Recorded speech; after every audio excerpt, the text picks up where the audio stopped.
Hi, എല്ലാവർക്കും ജോക്കിച്ചൻ ഡയറീസിലേക്ക് സ്വാഗതം. ഇന്ന് ഞാനിവിടെ തയ്യാറാക്കാൻ പോകുന്നത് കോളിഫ്ലവറും പൊട്ടറ്റോയും കൊണ്ടുള്ള ഒരു അടിപൊളി തോരനാണ്. നിങ്ങൾ ഇതുവരെ ട്രൈ ചെയ്ത് നോക്കിയിട്ടില്ലെങ്കിൽ എന്തായാലും ട്രൈ ചെയ്ത് നോക്കണം. നിങ്ങൾക്ക് തീർച്ചയായിട്ടും ഇഷ്ടമാകും. അപ്പോൾ ഇതെങ്ങനെയാണ് തയ്യാറാക്കുന്നതെന്ന് നോക്കാം. ഇപ്പം ഞാനൊരു പാത്രത്തിൽ വെള്ളം തിളയ്ക്കാൻ വെച്ചിട്ടുണ്ടായിരുന്നു.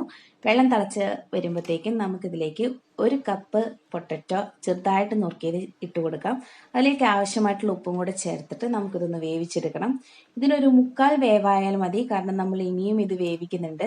അതിനുശേഷം ഇത് നമുക്ക് മാറ്റിവെക്കാം. ഇനി നമുക്കൊരു പാനിലേക്ക് കുറച്ച് എണ്ണ ഒഴിച്ചു കൊടുക്കാം. എണ്ണ ചൂടായി വരുമ്പോഴത്തേക്കും നമുക്കിതിലേക്ക് ഒരു സവോള, ഒരു മീഡിയം സൈസ് സവോളയാണ്, അത് ചെറുതായി നുറുക്കിയത് ചേർത്ത് കൊടുക്കാം. എന്നിട്ട് അതിൻ്റെ ഒന്ന് കുറച്ച് സോഫ്റ്റ് ആവുന്ന വരെ ഒന്ന് ഇളക്കി കൊടുക്കുക.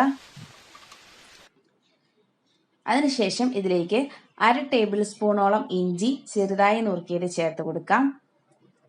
പിന്നെ അതിലേക്ക് തന്നെ നമ്മൾ 3 വെളുത്തുള്ളി ചെറുതായിട്ട് അരിഞ്ഞു വെച്ചതാണ്, അതും കൂടെ ചേർത്ത് കൊടുക്കുന്നുണ്ട്. പിന്നെ 2 പച്ചമുളക്, പിന്നെ നമ്മൾ ഇതിലേക്ക് മുളക് പൊടിയും കൂടെ ചേർക്കുന്നുണ്ട്. അപ്പോൾ എരിവ് നോക്കിയിട്ട് വേണം ഇത് രണ്ടും ചേർക്കാൻ വേണ്ടിയിട്ട്.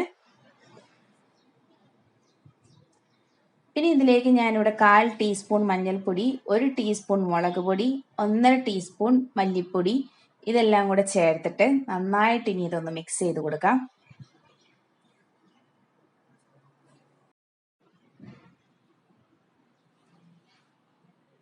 ഇനി ഇതിലേക്ക് 1 ടീസ്പൂൺ ജീരകപ്പൊടിയും കൂടെ ചേർത്ത് കൊടുക്കാം. അപ്പോൾ ജീരകം നമ്മൾ വെള്ളം തിളപ്പിക്കുന്ന ജീരകമില്ലേ, അതൊന്ന് വറുത്ത് പൊടിച്ചതാണ്. അതൊന്ന് ചേർത്തിട്ട് നമുക്ക് ഈ പൊടികളിലെ പച്ചമണം മാറുന്നിടം വരെ ഒന്ന് ഇളക്കി കൊടുക്കാം. അതിനുശേഷം ഇതിലേക്ക് ഒരു തക്കാളി, ഒരു ചെറിയ തക്കാളിയാണ് എടുത്തിരിക്കുന്നത്, അത് ചെറുതായിട്ട് നുറുക്കിയതൊന്ന് ചേർത്ത് കൊടുത്തിട്ട് കുറച്ച് സമയം ഒന്ന് വഴറ്റി കൊടുക്കാം. അതിനുശേഷം ഞാനിവിടെ 1/2 കപ്പ് കോളിഫ്ലവർ ആണ് ഇതിലേക്ക് ചേർത്ത് കൊടുക്കുന്നത്. അത് നന്നായിട്ട് മിക്സ് ചെയ്യാം. അപ്പോൾ ഇത് ഞാൻ ചൂടുവെള്ളത്തിലൊക്കെ ഇട്ടിട്ട് വല്ല പ്രാണികളൊക്കെ ഉണ്ടെങ്കിൽ ചത്തുപോകണമല്ലോ, അങ്ങനെയൊക്കെ ഇട്ട് ക്ലീൻ ചെയ്തെടുത്തതാണ്. അത് ചെറുതാക്കി വേണം നമ്മൾ ആക്കാൻ വേണ്ടിയിട്ട്. ഇനി ഇതിലേക്ക് നമ്മൾ നേരത്തെ കുക്ക് ചെയ്ത് വെച്ചില്ലേ പൊട്ടറ്റോ, അതും കൂടെ ഇതിനകത്തേക്ക് ചേർത്ത് കൊടുക്കാം. അപ്പോൾ പൊട്ടറ്റോ കുക്ക് ചെയ്യുമ്പോൾ ശ്രദ്ധിക്കണം, 1/4 വേവാകുമ്പോൾ തന്നെ എടുക്കണം, അല്ലെങ്കിൽ നമ്മൾ ഇനി ഇത് വേവിക്കുമ്പോഴത്തേനും പൊട്ടറ്റോ വെന്തും പോകും, കോളിഫ്ലവർ വേവാതെ ഇരിക്കും. അതുകൊണ്ട് അപ്പോൾ ശ്രദ്ധിച്ചിട്ട് വേണേ. പിന്നെ ആവശ്യമായിട്ടുള്ള ഉപ്പും കൂടെ ചേർത്ത് കൊടുക്കാം. നമ്മൾ ഓൾറെഡി പൊട്ടറ്റോ ഉപ്പിട്ട് വേവിച്ചതാണ്. പിന്നെ കോളിഫ്ലവറിന് ആവശ്യമായിട്ടുള്ള ഉപ്പ് മാത്രം മതി. അപ്പോൾ അത് നോക്കിയിട്ട് വേണം ചേർക്കാൻ വേണ്ടിയിട്ട്. എല്ലാം കൂടെ നന്നായിട്ട് മിക്സ് ചെയ്യുക. അപ്പോൾ ഇതിലേക്ക് ഞാനൊരു 1/4 കപ്പ് വെള്ളം കൂടെ ഒഴിക്കുന്നുണ്ട്. അപ്പോൾ കോളിഫ്ലവർ വേവാൻ വേണ്ടിയിട്ടുള്ള വെള്ളമാണ്. അതിനുശേഷം ഇത് നമുക്കൊന്ന് മൂടി വെച്ച് വേവിക്കാം.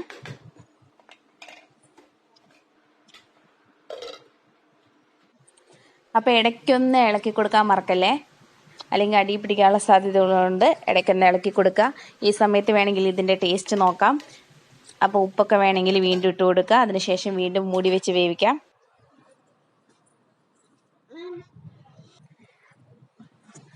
ഇപ്പം നമ്മുടെ പൊട്ടറ്റോയും കോളിഫ്ലവറോട് വെന്തൊക്കെ വന്നിട്ടുണ്ട്, നല്ല മണമൊക്കെ വരുന്നുണ്ട്. അപ്പോൾ ഇത് കണ്ടോ, വെള്ളമൊന്നുമില്ല, വെള്ളം എല്ലാം വറ്റിയിട്ടുണ്ട്. പിന്നെ ഇതിലേക്ക് ലാസ്റ്റായിട്ട് കുറച്ച് മല്ലിയിലയും കൂടെ നമുക്ക് വിതറി കൊടുക്കാം. അപ്പോൾ ഇത് നമുക്ക് വേണമെങ്കിൽ ചപ്പാത്തിയുടെ കൂടെ വേണമെങ്കിലും ചോറിൻ്റെ കൂടെ വേണമെങ്കിലും ഒക്കെ കഴിക്കാൻ പറ്റുന്ന ഒരു തോരനാണ്.